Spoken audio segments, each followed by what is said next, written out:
Is Netanyahu's life worth more than mine? We'll all die one day, but a child's life is precious. 16,000 Palestinian children that we know of. Right now, we have 7 brave, uncommitted delegates. We know that there are Harris delegates that support us. We know we have the majority of the Democratic Party that are with us. There is a disconnect between what we say as the Democratic base and what our elected officials do. That is not democracy when our electeds ignore what we say. If we as a base have a consensus, when more than 80% believe something, such as a permanent and immediate ceasefire, when most of us want to stop sending weapons and our electeds don't listen to us, that's not democracy. Vice President Harris, you have been the first witness to President Biden's disgraceful handling of this. President Biden, I have a message to you. The next time I see you give a salute, the next time you put your hand over your heart, I will see nothing but the blood of Palestinian children on your hand. Vice President Harris, you have watched his hand choke the Palestinian children, and you are that witness. Both of you are a disgrace. I am asking Harris delegates if they would like to join our brave, uncommitted delegates to please do so.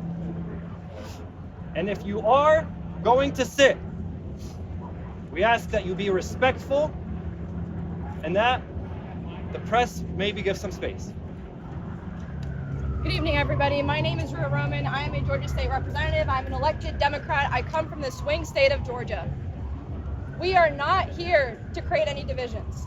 As my colleagues have said over and over and over again, the only reason we are here is to ensure that Donald Trump will never make it to the White House and save the lives of the people that we love. That is the only reason we have done any of the things that we have done. It is not about me being on that stage. It is not about any single one of us being on that stage. It's about the fact that today I watched my party say our tent can fit anti-choice Republicans, but it can't fit an elected official like me. I do not understand. I do not understand why being a Palestinian has become disqualifying in this country. Shame. That's shame. I do not understand. We all, every single person here is an organizer. Every single one. Our communities, the amount of nihilism I have heard among people who have said there is no point in voting anymore, none of this matters. Those are voters that we need. We are not here. I want to be very clear.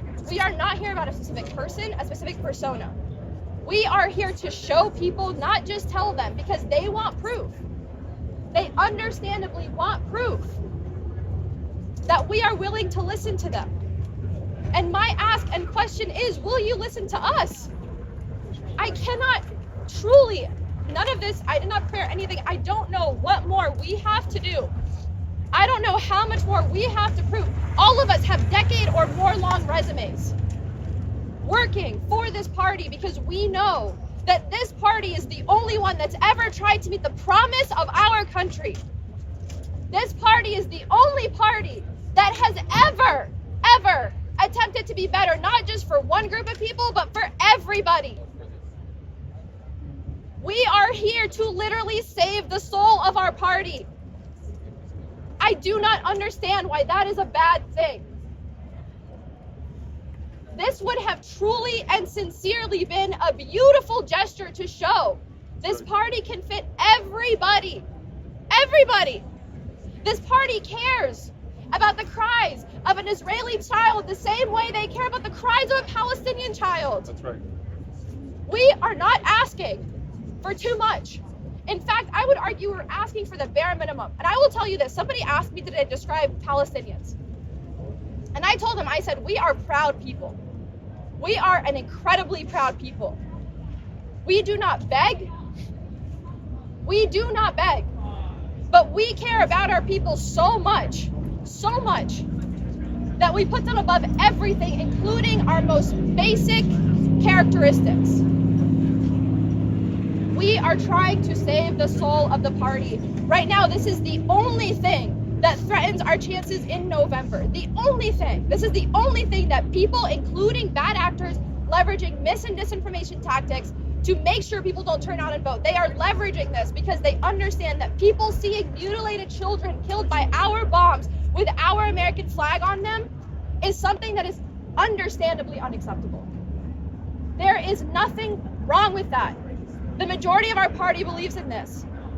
The people in that arena who are the most hardcore Democrats, these are the people who are the heart of our party, cheered the loudest when they heard the word ceasefire. But the word is going to mean nothing when for the next couple of months, all they're going to see is child after child, man after man, woman after woman, dismembered by the bombs that have our flag on them. How do we bring those people back if we can't even accept the humanity of Palestinians? How? I need somebody to give me a solution because I don't know what else to do. I'm going to be honest with you. I'm an elected official. I take my job very seriously. And I have compartmentalized to make sure that I represent not just the Palestinian people, but my constituents in the best way possible. And I have walked this fine line until it has torn me apart. And I'll be honest with you, today was the day that really wrecked me. All we are asking, we literally do not, we gave a list of people. Yes, I'm on that list. The point is not about who specifically. The point is, all we wanted was to be on that stage and show people desperate for hope there is something to hope for. There is something to hope for. This sit-in should not be happening. We should have been going home tomorrow and telling people that our party is going to be the promise of this moment. So please, please, we are going to make history if we just listen to each other, if we just protect this beautiful coalition that has emerged in the past 10 months, 320 days of nonstop bombing. But in the midst of that, the despair, the grief, the anger, the frustration, we have a beautiful coalition that has emerged. And we need this coalition after November. We need this. Because the reality is that Vice President Harris cannot do any of her policy agenda items without our coalition. And we have to protect it. And we are begging you, help us protect our coalition that has gotten us this far. And I know can help us win in November. But I don't know if it's going to survive any more of this. I really don't. And so our hope, and I want to echo my colleagues, please, please listen to us. Please understand we're trying to help. Thank you. Thank you, Lula. Our very reasonable request to be responded to. I got the response earlier. The response was no. I let them know. No is not an acceptable answer. This request is too reasonable. I'm waiting for the call. Someone from Vice President Harris's team can call now. But again, the pro-war forces in our country, they're working overtime right now to prevent a Palestinian American from speaking from this stage. And so if you're a regular, everyday person watching this, if you see it on Instagram, repost it. If you see it on Twitter, retweet it. Write your own tweet. Tag the DNC. Tag every one of the DNC leaders. Say, hey, we think it's very reasonable. If you're a Democratic voter, say, hey, I'm a Democratic voter and I think it's very reasonable that at a convention when a whole lot of people spoke, and I loved a lot of these speeches, at a convention where a whole lot of people spoke during a moment when 16,000 Palestinian children have been killed, it's reasonable that a Palestinian American speak from that stage. And as a Democrat, I think, Vice President Harris, that you should intervene and make sure that a Palestinian American speak from this stage. We got to lean into our power as regular, everyday people. We'll work the institutions. We'll push every every way we can through the institutions. But when the institutions fail us, we still have power. We are regular, everyday people with power. And guess what? Our power is in our collective efforts. I cry myself to sleep at night. I cry myself to sleep at night. I've cried myself to sleep at night over the last 10 months, too many times.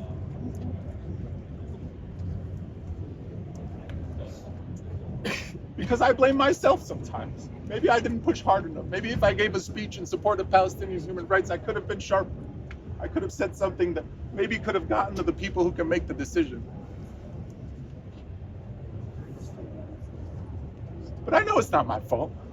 I'm a regular, everyday person in this country who believes, like most of us believe, that you've got to stop sending bombs that are obliterating babies. And so I'm doing what I can from where I sit.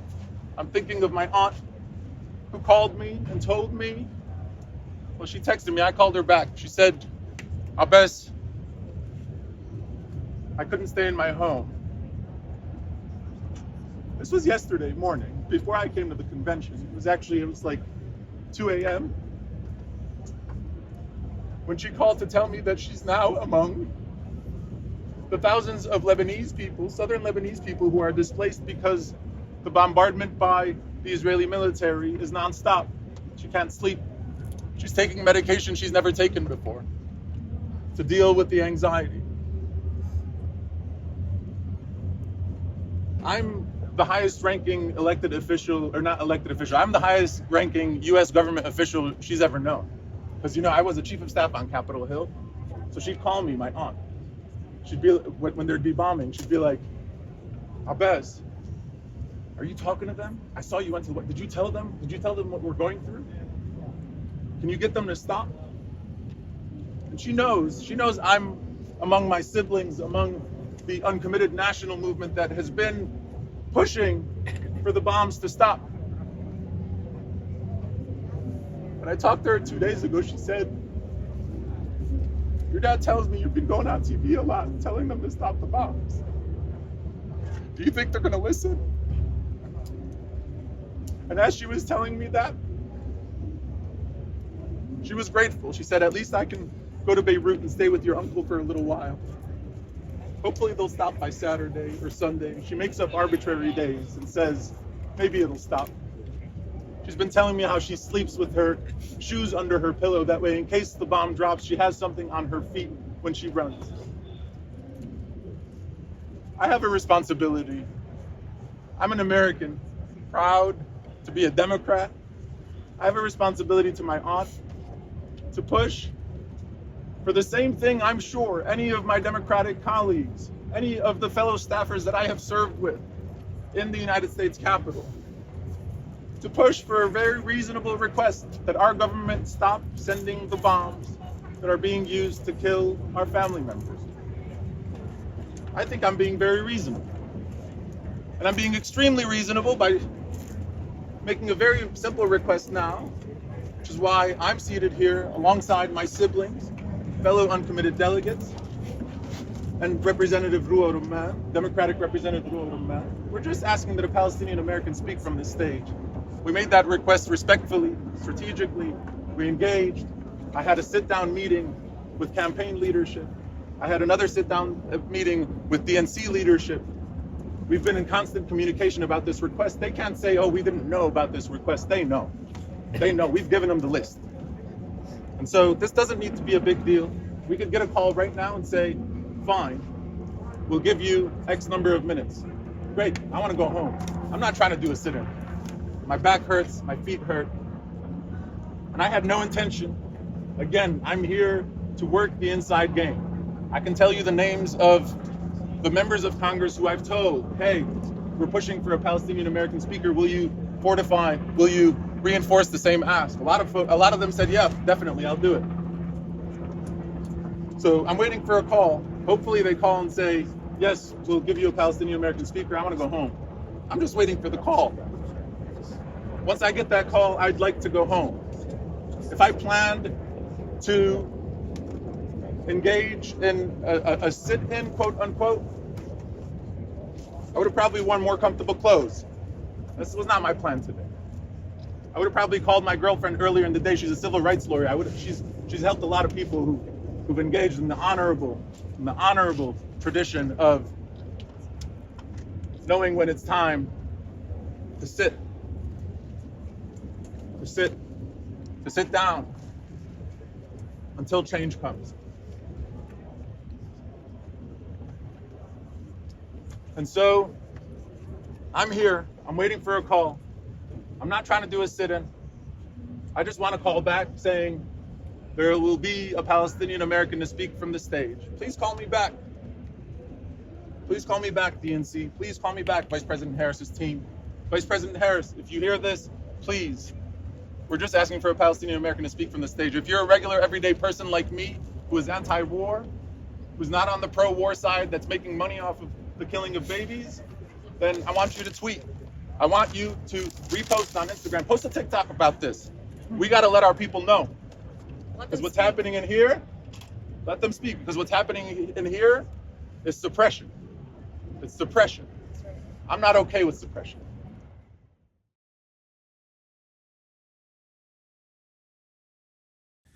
Thank you so much for watching The Real News Network, where we lift up the voices, stories, and struggles that you care about most. And we need your help to keep doing this work. So please tap your screen now, subscribe, and donate to The Real News Network. Solidarity forever.